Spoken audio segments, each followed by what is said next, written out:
ओए भाई देखिए, तो लास्ट क्लास में मैंने आपको ओपन ऑर्गन पाइप कराया था, याद है? और मैंने उसके डायग्राम भी बनाए थे। आज हम करने आ रहे भैया क्लोज ऑर्गन पाइप और बीट फॉर्मेशन। ठीक है भैया, तो देखिए दोनों ही टॉपिक आसान है। भाई फोन रख दे, भाई फोन फोन रख दे।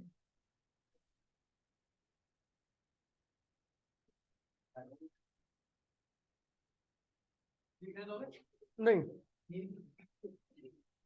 देखिए भैया, तो भैया, अरे भाई प्लीज बोल ही नहीं कोई, please. Close organ pipe, close organ pipe, बता दो भैया। क्लोज ऑर्गन पाइप का एक एंड क्या होता है क्लोज, दूसरा एंड क्या होता है भैया ओपन। यहां पर एक्स इक्वल्स टू क्या होता है 0, यहां पर एक्स इक्वल्स टू क्या होता है एल। एक बार में समझ में आएगा, बस ध्यान रखना, इधर की तरफ देखना। ये क्या है भैया, इंसिडेंट वेव का इक्वेशन क्या होगी, A sine omega t plus k x plus, और ये रिफ्लेक्टेड वेव है, रेजिडेंट से रिफ्लेक्ट हो रही है, तो क्या होगा भैया आपका y2 equals to minus A sine omega t minus k x. पता ना आपको माइनस क्यों गया। अब दूसरी बात है, आपको बता दूं, जो रिजिड एंड होता है वहां पर हमेशा क्या बनेगा, नोड। क्या बनेगा, जो रिजिड एंड होता है फिक्स्ड एंड होता है, ठीक है भैया। और यहाँ पर क्या बनने वाला है आपका एंटी नोड, एंटी नोड, ठीक है। ओपन एंड पर हमेशा एंटी नोड और क्लोज एंड पर हमेशा क्या बनता है भैया, नोड बनता है। यानी x इक्वल्स टू 0 पर आपका एंटी नोड और नोड, और x इक्वल्स टू l पर क्या बनेगा भैया, after superposition, after superposition. Superposition के बाद क्या होता है भैया, आपको नई वेव बनती है, और वो वेव क्या होती है, दोनों वेव्स के सम के बराबर होती है। तो वाई आर इक्वल्स टू में y1 क्या है भैया आपका, तो देखिए A sine omega t plus k x minus A sine omega t minus k x.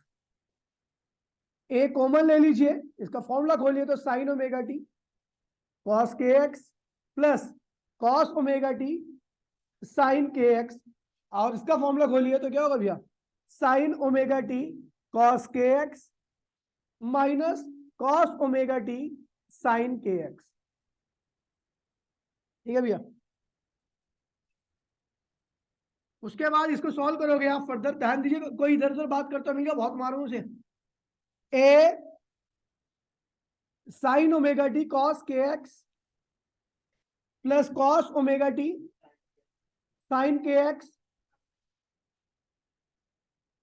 Minus sine omega t cos k x और plus cos omega t sine k x. कोई दिक्कत तो नहीं भैया।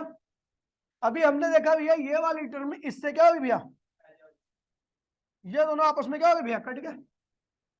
जब ये दोनों आपस में कट गए तो क्या होगा भैया, वाई आर इक्वल्स में क्या होगा 2a sign k x cos omega T. आगे भैया, ये स्टैंडिंग वेव की इक्वेशन किसके केस में आ गई भैया, क्लोज ऑर्गन पाइप के। क्लोज ऑर्गन पाइप के, क्लोज ऑर्गन पाइप के केस में स्टैंडिंग वेव आपका ये आ रहा है। चलो भैया देखिए, एट एक्स इक्वल्स टू 0, अगर मैं 0 लेता हूं तो आपको पता है एक्स इक्वल्स टू 0 पर ये पूरा क्या होना चाहिए भैया, 0। लेकिन जैसे ही आप एक्स की वैल्यू 0 रखोगे तो कैलकुलेशन आप कर ही नहीं सकते, तो हम यहां पर नहीं कर रहे हैं, हम at x equals to L के लिए कर रहे हैं। तो क्या होगा भैया,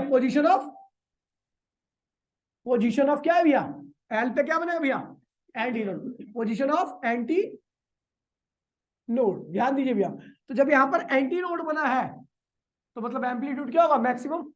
एम्पलीट्यूड क्या होगा, और एम्पलीट्यूड मैक्सिमम का मतलब है ये चीज पूरी क्या है भैया, मैक्सिमम। और ये पूरी चीज मैक्सिमम का मतलब ये क्या होना चाहिए भैया, मैक्सिमम, क्योंकि ये तो कांस्टेंट होता है ना। इसके मैक्सिमम से ये पूरा मैक्सिमम होता है, इसके मिनिमम से पूरा मिनिमम हो जाता है। ठीक है भैया, तो एंटी नोड बना है तो इसका मतलब साइन के एक्स क्या आना चाहिए भैया, मैक्सिमम। क्या आना चाहिए भैया, और साइन के एक्स की मैक्सिमम वैल्यू होती है प्लस माइनस 1, प्लस माइनस 1। तो साइन के एल, बात हो रही है भाई, बात हो रही है। अच्छा, साइन के एल, ये प्लस साइन प्लस माइनस 1 कब आता है पता आपको, देखिए sine 2n minus 1 pi by 2। N की वैल्यू कहां से स्टार्ट होगी, 1 2 3 आगे। देखिए भैया, एक रखो, एक रखोगे तो क्या होगा 2 - 1, तो पाई बाय 2 आएगा। क्या आएगा भैया 2 - 1 तो 1 हो गया, पाई बाय 2 साइन पाई बाय 2 क्या होता है +1। क्या होता है भैया साइन पाई बाय 2 होता है आपका +1। अगर आप यहाँ पे रखो 2 तो 2 2 4 -1 क्या होगा 3 पाई बाय 2 मतलब 270 डिग्री। 270 पे क्या होता है भैया -1। फिर आप रखो यहाँ पर 3 तो ये क्या होगा 5 पाई बाय 2। फिर क्या बन गया भैया आपका +1 बन जाएगा। समझ गए भैया। तो मतलब ये जर्नल वैल्यू है, साइन साइन कैंसिल होगा, कैंसिल ऐसे काटना नहीं है आपको, आपको ऐसे लिख देना है। तो के एल इक्वल्स में क्या होगा भैया आपका 2n-1 पाई बाय 2। आप देखिए के की वैल्यू क्या होती है 2/λ l, और ये क्या होगा 2n-1 पाई बाय 2। पाई से पाई क्या होगा भैया कैंसिल हो गया। तो भैया आपका जो लैम्डा आएगा वो क्या होगा भैया, लैम्डा की वैल्यू निकालनी है तो ये जाएगा आपका 2n-1 अपॉन में ठीक है। आपको लैम्डा की वैल्यू निकालनी है तो इसको इधर ले आइए, तो ये क्या होगा ये देखिए लैम्डा इक्वल्स टू, देखिए भाई प्लीज बोल ही नहीं कोई, ठीक है। क्रॉस मल्टीप्लीकेशन कर दो तो ये आएगा आपका 4l बराबर में लैम्डा 2n-1 है ना। तो लैम्डा की वैल्यू क्या होगी 4l 2n-1। ये वेवलेंथ आ गई। क्या आ गई भैया ये वेवलेंथ आई है। अब वेवलेंथ आ गई तो आप फ्रीक्वेंसी निकाल सकते हो। फ्रीक्वेंसी क्या होती है भैया फ्रीक्वेंसी इक्वल्स टू में वेलोसिटी अपॉन में वेवलेंथ। क्या होती है भैया वेवलेंथ। यहां पर हम सॉल्व कर रहे हैं तो फ्रीक्वेंसी इक्वल्स टू में क्या हो जाएगा भैया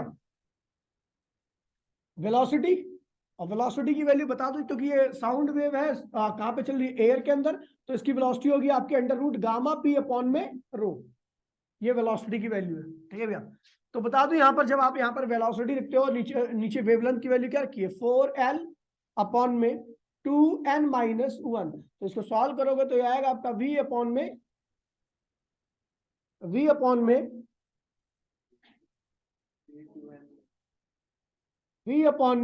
4l और ये क्या होगा भैया 2n-1। ये होगी आपकी फ्रीक्वेंसी का जनरल फॉर्मूला होगा। अब देखिए भैया मैं फर्स्ट मोड की बात कर रहा हूँ, साथ में इसका डायग्राम बना रहा हूँ, ठीक है भैया। For first mode of vibration, for first mode के लिए आपको पता है क्या होता है, एन की वैल्यू 1 होती है। क्या होती है फर्स्ट मोड के लिए एन की वैल्यू क्या होगी 1। तो भैया यहाँ पर 1 रखो तो क्या होगा 2 1 -1 क्या होगा भैया नीचे 1 आएगा ना। 2 ये 1 है और ये -1 है, दो में से एक गया एक, तो लैम्डा की वैल्यू क्या आ रही है 4l आ रही है। पहले मोड की जो वेवलेंथ है ध्यान दीजिए भैया, इसका मतलब है पहले मोड में जो वेवलेंथ बनी है उसको बनने के लिए कुल लंबाई कितनी चाहिए 4l चाहिए। कितनी चाहिए आपकी जो फर्स्ट मोड में यहाँ पर क्लोज ऑर्गन पाइप में वेव बनी है उसको बनने के लिए कुल लेंथ कितनी चाहिए 4l चाहिए। अपने पास कितनी है l, अपने पास कितनी है भैया और पूरी वेव बनने के लिए कितनी चाहिए। तो इसका मतलब इसमें कितनी वेव बनेगी वेव का केवल 1/4 पार्ट। क्या बनेगा पूरी वेव बनने के लिए 4 गुना लेंथ चाहिए, अपने पास केवल 1 लेंथ है। तो इसका मतलब पूरी वेव का केवल 1/4 पार्ट ही आने वाला है। क्या आने वाला है ठीक है भैया। फ्रीक्वेंसी क्या होगी भैया पहले मोड की तो यहाँ पर रखिए 1, ठीक है। यहाँ पर 1 रखोगे तो 2 बन जाएगा, 1 - 1 तो क्या होगा v अपॉन में 4l होगा। ये फ्रीक्वेंसी आ गई। फर्स्ट मोड की वेवलेंथ ये होगी और फर्स्ट मोड की फ्रीक्वेंसी आपकी ये होगी। अब देखिए भैया डायग्राम देखिए, डायग्राम इसका देखिए। तो मैंने बोला भैया पूरी वेव बनने के लिए कितनी चाहिए भैया 4 गुना लंबाई चाहिए। जो लंबाई अपने पास l है उससे 4 गुना लेंथ चाहिए। ये क्या है भैया x = 0 और ये x = क्या l। पूरी पहले मोड की पहली वेव बनने के लिए 4 गुना लेंथ चाहिए, लेकिन अपने पास क्या है भैया केवल l है। तो भैया यानी पूरी वेव, ये पूरी वेव है, ये है पूरी वेव स्टैंडिंग वेव, पूरी स्टैंडिंग वेव है ये, ठीक है भैया। इसके लिए कितना चाहिए 4l चाहिए। क्या चाहिए अपने पास कितनी है l। तो मतलब अपने पास केवल इतनी ही बन पाएगी वेव। जो हमारे पास पाइप है ना उसके अंदर केवल इतनी वेव बन पाएगी, इतनी। मतलब एक साइड में क्या बना भैया नोड और दूसरी साइड में क्या बन पाएगा केवल अपना एंटी नोड। तो मतलब वेव आपकी कुछ इस तरीके बनेगी।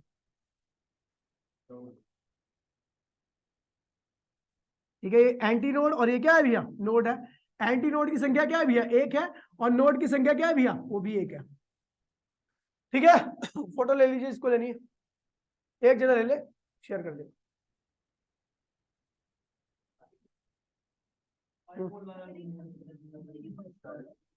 हाँ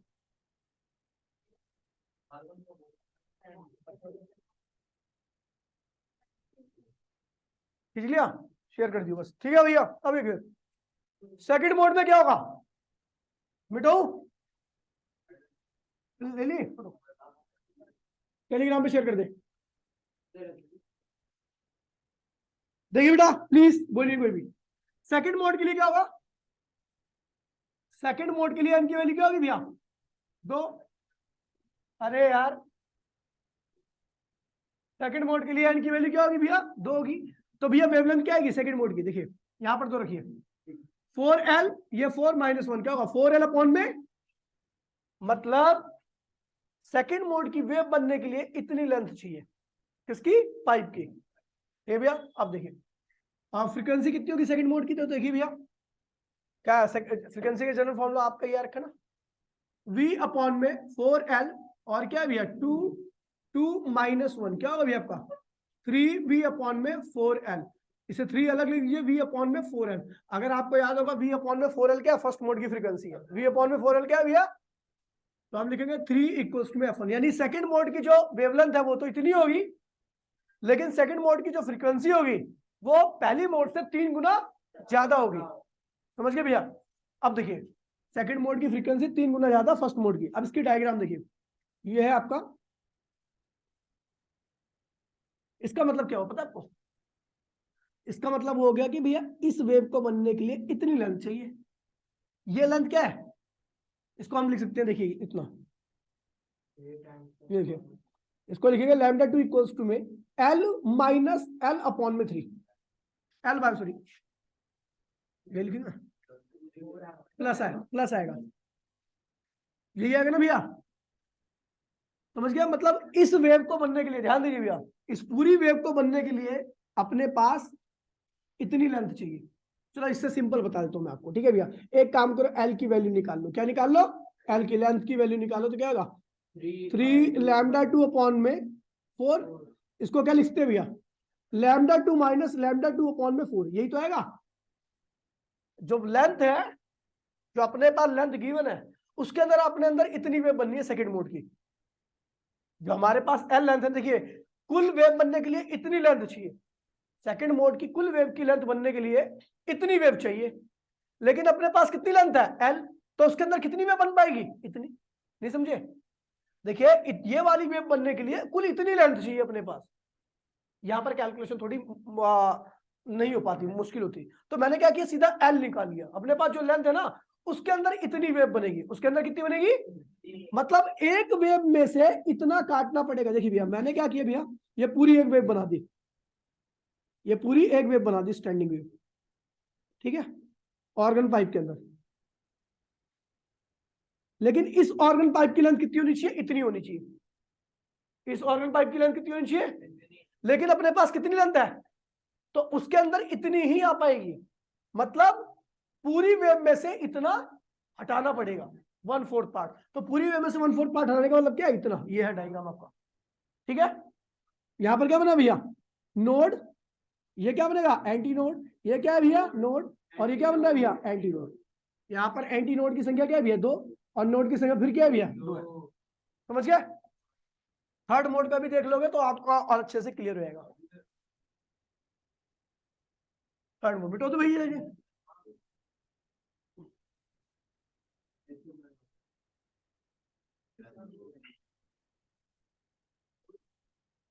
थर्ड मोड के लिए, थर्ड मोड ध्यान रखना भैया, इसको एक और नाम है भैया फर्स्ट ओवरटोन। क्या है इसका नाम, उसको फंडामेंटल ओवरटोन कहते हैं, इसको फर्स्ट ओवरटोन कहते हैं, सेकंड मोड कहते हैं, इसको सेकंड ओवरटोन या थर्ड मोड कहते हैं, ठीक है। तो ये हो जाएगा एन की वैल्यू क्या होगी, यहाँ पर 3 होगी। चलो भैया देखिए λ3 बनाने हैं, मतलब तीसरे मोड की वेवलेंथ बना रहे हैं यहाँ पर। तो भैया फॉर्मूला याद है आपको, ये हो जाएगा 4L अपॉन में नीचे क्या होगा 2n था ना -1, तो यहाँ पे n की क्या होगा 5 आ जाएगा। मतलब इस वाले मोड की वेव बनने के लिए आपको इतनी लेंथ की जरूरत है। क्या है भैया, तो हम देखें एल के अंदर कितनी वेव बनेगी, तो आएगी भैया 5λ3 अपॉन में क्या होगा भैया 4। इसको क्या लिखते हो λ3 - plus lambda by lambda 3 upon में, यही तो होगा। मतलब देखिए पूरी वेव बनने के लिए इतनी लेंथ चाहिए, लेकिन एल लेंथ के अंदर कितनी वेव बन रही है? एक पूरी और एक 1/4 पार्ट। क्या बन रहा है भैया? एक पूरी और एक, यहां पर क्या बन रहा था? एक पूरी और उसमें से 1/4 पार्ट कम। यहां पर एक पूरी और उसमें से 1/4 पार्ट ऐड कर रहे हो। क्या रहे भैया? आप देखिए फ्रीक्वेंसी भी देख लीजिए, तो फ्रीक्वेंसी क्या होगी भैया? F2 इक्वल्स में फॉर्मूला क्या था भैया? V अपॉन में 4L और क्या था भैया? 2 - 1 2N - 1। तो क्या होगा? 3, क्या होगा? 5 आएगा। ये क्या है भैया? फर्स्ट मोड की फ्रीक्वेंसी, तो 5F1। यानी थर्ड मोड की फ्रीक्वेंसी क्या होती है? फर्स्ट मोड से 5 गुना ज्यादा होती है क्लोज ऑर्डर पाइप में। ठीक है भैया? अच्छा देखिए इसको बनाते हैं डायग्राम। तो देखिए भैया इस वेव को बनाते हैं पहले। देखिए एक वेव, दो वेव, आधी वेव, 1/4 पार्ट वेव, एक वेव, दो वेव, 1/4 पार्ट वेव। ठीक है भैया? बना दीजिए, वो एल के अंदर आ रही है। बन गया डायग्राम। ठीक है भैया? ये क्या है भैया? नोड। ये क्या है? नोड। ये क्या है? ये एंटी नोड। ये एंटी नोड। ये क्या है भैया? तो एंटी नोड की संख्या कितनी है और नोड की संख्या क्या है भैया? ये चीज ध्यान में रखना। ठीक है भैया? ऐसे आप कितने भी मोड को आगे बना सकते हो। ठीक है भैया? कैलकुलेशन आपको नॉर्मल सी करनी है, कुछ भी नहीं है इसमें। ठीक है भैया? चलो भैया अब आते हैं भैया बीट फॉर्मेशन। ले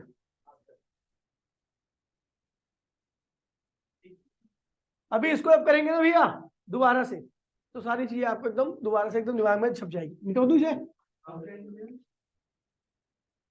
बीट फॉर्मेशन।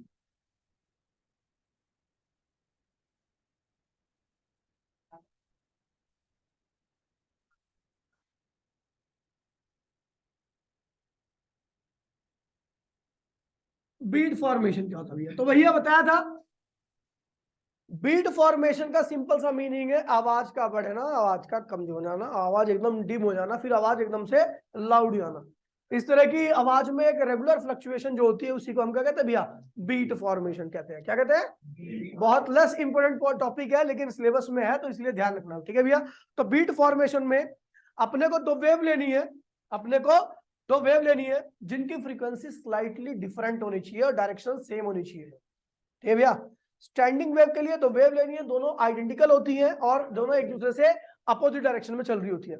लेकिन बीट फॉर्मेशन में दो वेव लेनी है जिनकी फ्रीक्वेंसी स्लाइटली डिफरेंट होनी चाहिए और एक ही डायरेक्शन में चलनी चाहिए। तो ध्यान रखना बीट फॉर्मेशन में क्या होनी चाहिए? फ्रीक्वेंसी, ये फ्रीक्वेंसी है एंगुलर फ्रीक्वेंसी। ठीक है? Frequency slightly different, frequency slightly different. दूसरा डायरेक्शन ऑफ प्रोपोगेशन कौन चाहिए? Direction of propagation same. ये भैया ये दो चीज ध्यान रखना बीट फॉर्मेशन में। ठीक है?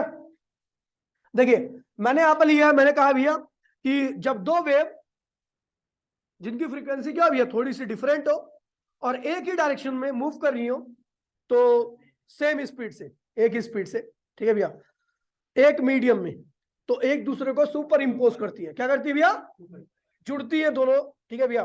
और कहीं पर एम्पलीट्यूड क्या होता है भैया? बढ़ जाता है और कहीं पर एम्पलीट्यूड क्या होता है भैया? कम हो जाता है।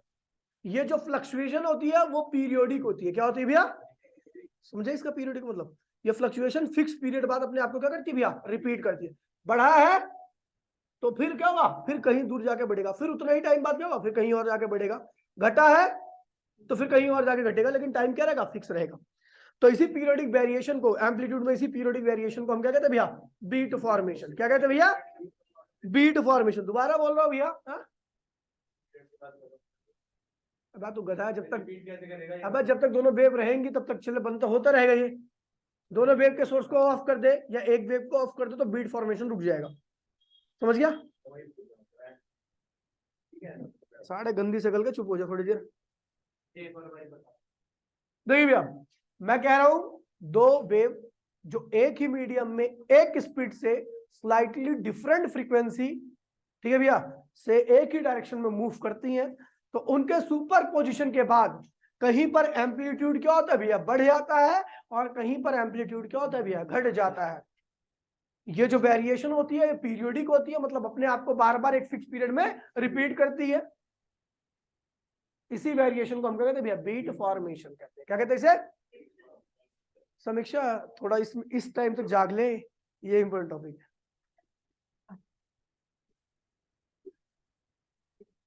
सो जाइए और इसके बाद खत्म हो जाए। भाई क्या कह रहा है? देखिए भैया, ऐसा क्यों होता है? सुन लीजिए भैया प्लीज, ऐसा क्यों होता है? एक वेवियरी, एक वेवियरी, ठीक है, ये इस तरीके से चल रही है, ठीक है। एक दूसरी वेवियरी जो इसी के साथ स्टार्ट हुई है, इसी की स्पीड में चल रही है, लेकिन फ्रीक्वेंसी क्या उससे अलग है, ज्यादा कम, ठीक है, कुछ भी हो सकती है, ध्यान दीजिए भैया।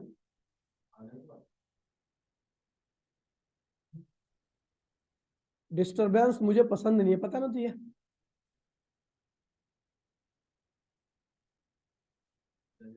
इस तरीके से ये थोड़ा गंदा बन गया,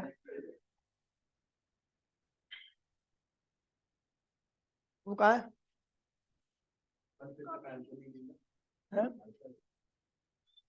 देखिए भैया, देखिए प्लीज, बहुत इजी टॉपिक है भैया आज।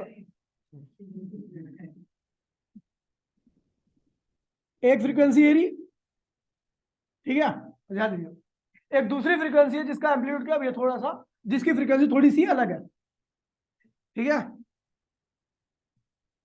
जी।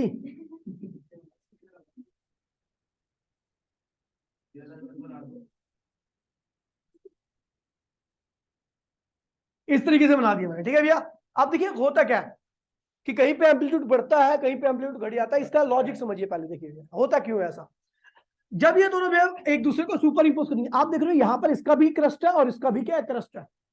दोनों का क्रस्ट जब एक दूसरे को सुपर इंपोज करेगा तो इसका क्रस्ट और इसका क्रस्ट दोनों क्या सेम, प्लीज, दोनों क्या है भैया, एक ही डायरेक्शन में।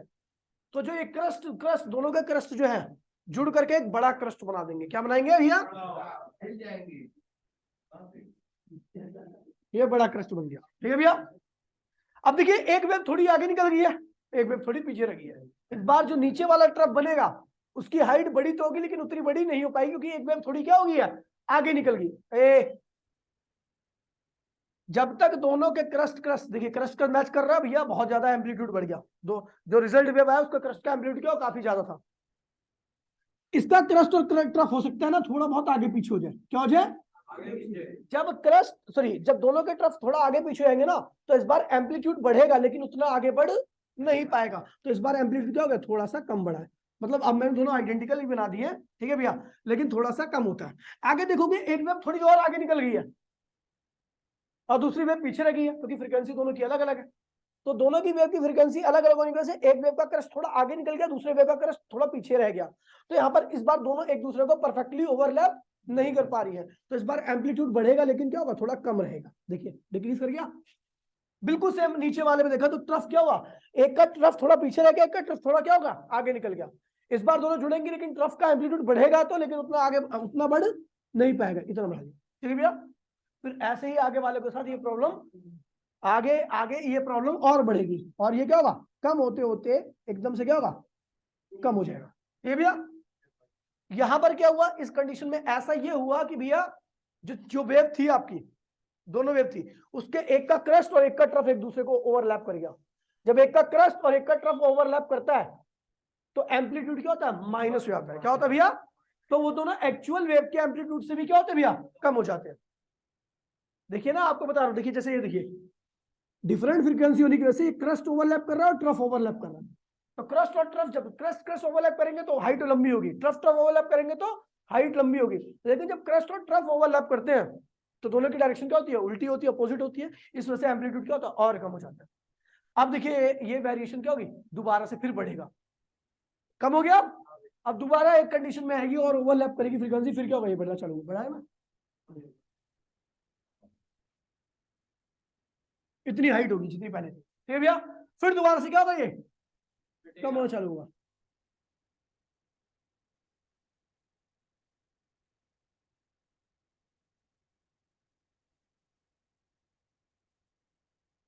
ठीक है, तो यही पीरियोडिक वेरिएशन, देखिए एम्पलीट्यूड मैक्सिमम हो गया, एम्पलीट्यूड मिनिमम हो गया, फिर एम्पलीट्यूड मैक्सिमम हो गया, फिर क्या हो गया भैया, मिनिमम हो गया।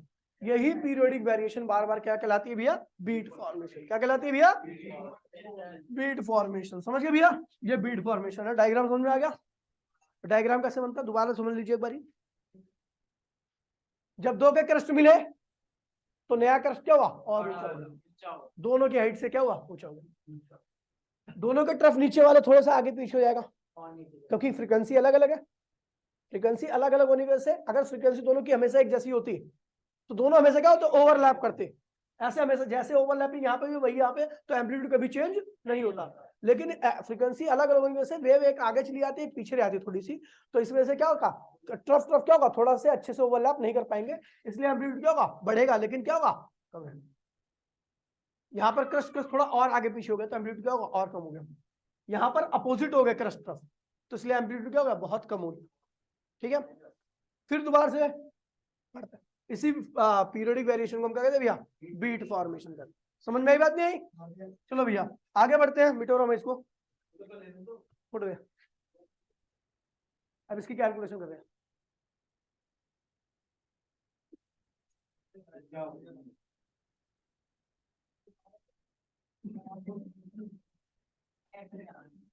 रैप्टा मारना कौन है ये?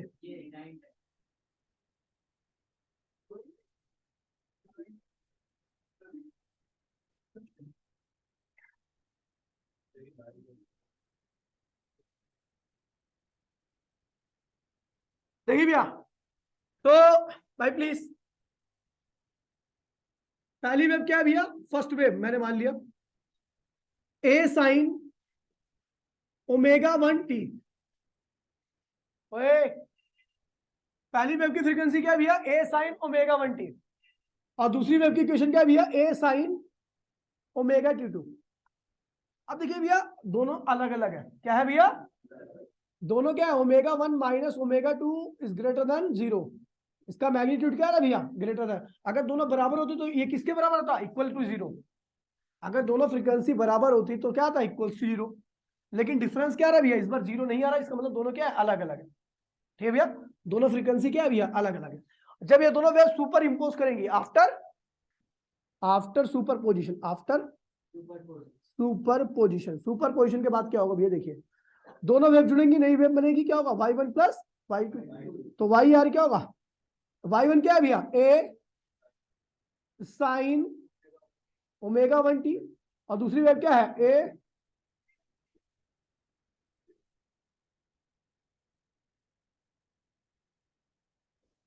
y आर इक्वल्स टू में a कॉमन ले लीजिए, क्या हो गया भैया? Sine omega 1t plus sine omega 2t।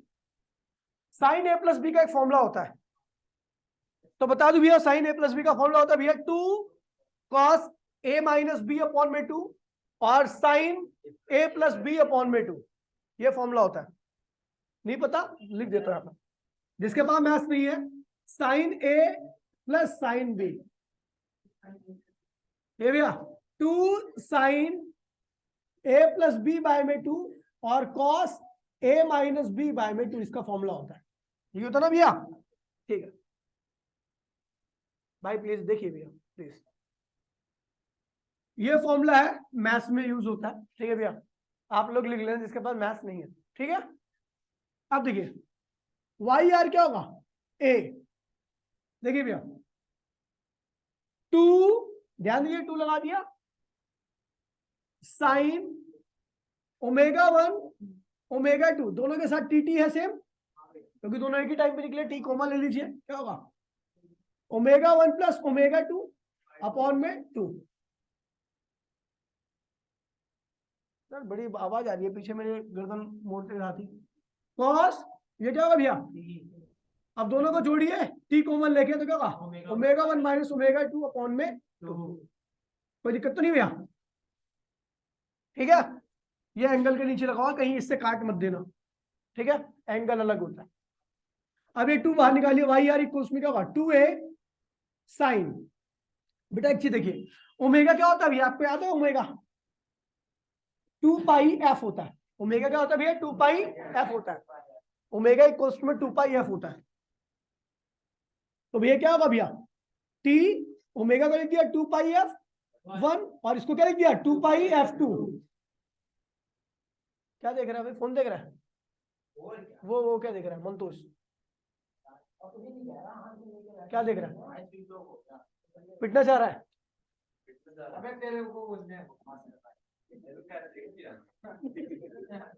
बेटा अगर मैं आ गया ना वहां पे सारी हंसी निकाल दूंगा, रोता भेज दूंगा तुम आज।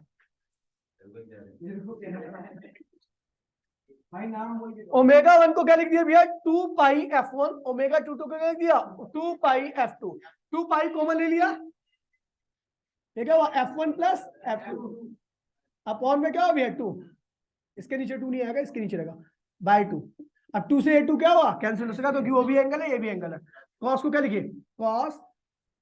अब देखिए इसको 2 पाई f1, उसको क्या लिख दिया? 2 पाई f2। 2 पाई फिर कॉमन ले लिया, क्या हुआ? 2 पाई t f1 minus f2 upon में 2। 2 से 2 क्या हो गया? यहां पर भी कैंसिल हो गया। तो आपकी जो रिजल्टेंट वेव, भाई प्लीज देखिए, जो आपकी जो रिजल्टेंट वेव आ रही है वो आ रही है आपकी 2a cos f1 minus f2 और साइन t भी तो है ना? अच्छा पाई भी आएगा ना? 2a cos पाई t f1 minus f2 sine pi t f1 plus f2। ये होगी भैया बीट जो बनी है ना उसकी इक्वेशन होगी। क्या होगी भैया? दोबारा देख लीजिए भैया इस चीज को, दोबारा बोल रहा हूं मैं, सिंपल। संतोष इधर देख ले बेटा, कभी देखने लायक नहीं छोड़ूंगा। फ्रीक्वेंसी दोनों क्या होनी चाहिए भैया? स्लाइटली डिफरेंट, ताकि बीट फॉर्मेशन हो सके। बीट मतलब एम्पलीट्यूड चेंज हो सके, एक जैसा आपका एम्पलीट्यूड हमेशा ना मिले। डायरेक्शन क्या होनी चाहिए भैया? सेम होनी चाहिए। और तीसरा एक और लिख सकते हो, एम्पलीट्यूड भी क्या होनी चाहिए भैया? सेम होना चाहिए। वैसे ये सेम हो या ना हो कोई फर्क नहीं पड़ता, लेकिन यहाँ पर सेम रखना है आपको। ठीक है भैया? पहली वेव फ्रीक्वेंसी इसकी, हाँ फ्रीक्वेंसी क्या है भैया? इसकी एरी।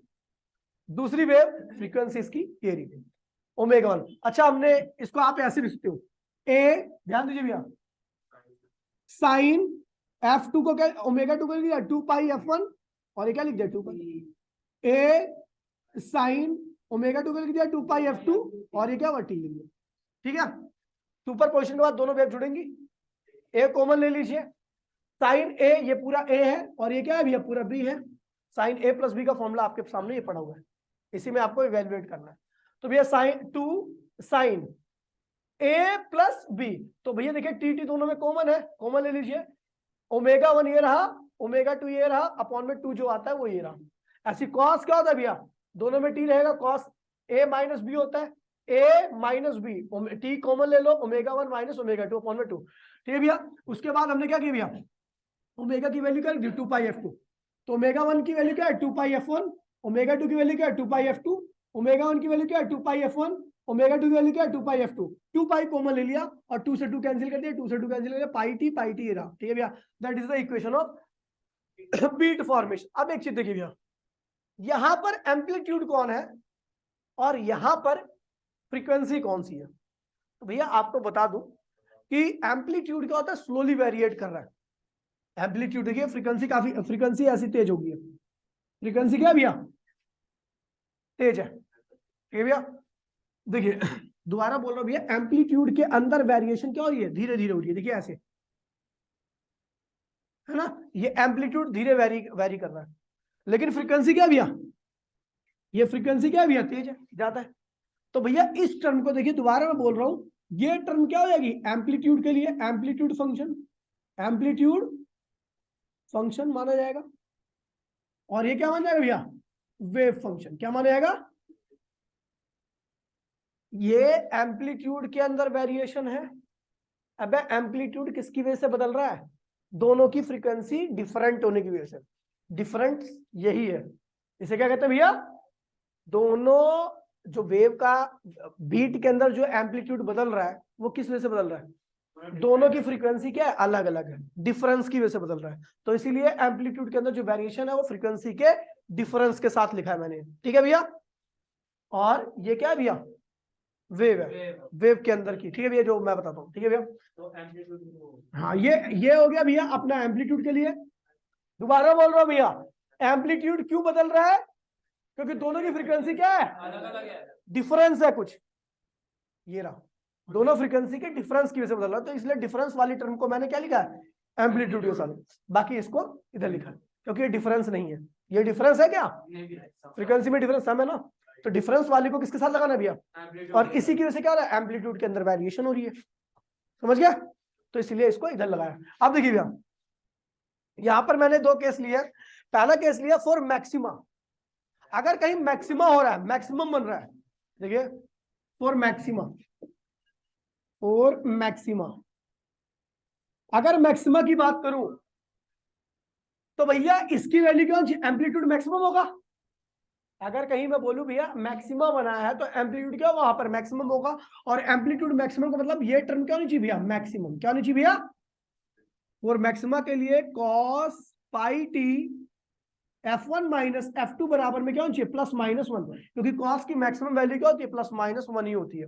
और cos की प्लस माइनस वन कब होती है पता है आपको, cos pi T f1 minus f2 बराबर में, इसको लिख दूंगा cos n पाई, क्या लिखूंगा, n कहां से स्टार्ट हो रहा है, 1 2 या 0 से स्टार्ट कर दो, क्या कर दो, यहां पर 0 चलेगा,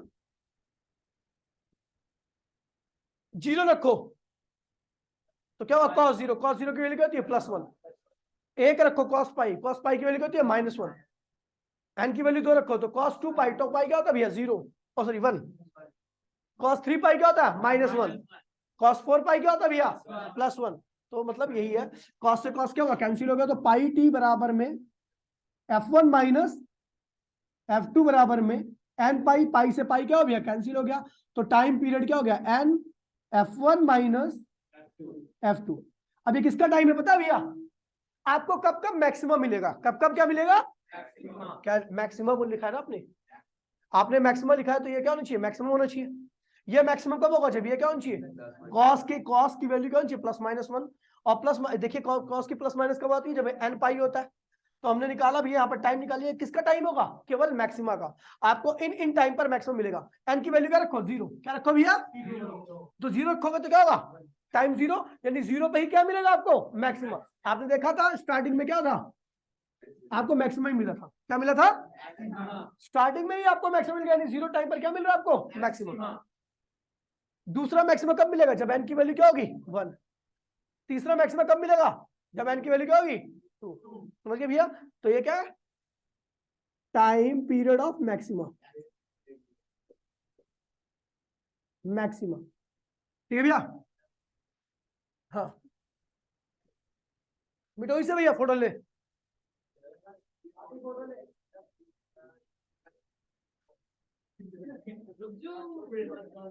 तूने ले लिया तूने, अरे तो टेलीग्राम पे शेयर कर दिया, तू मत ले,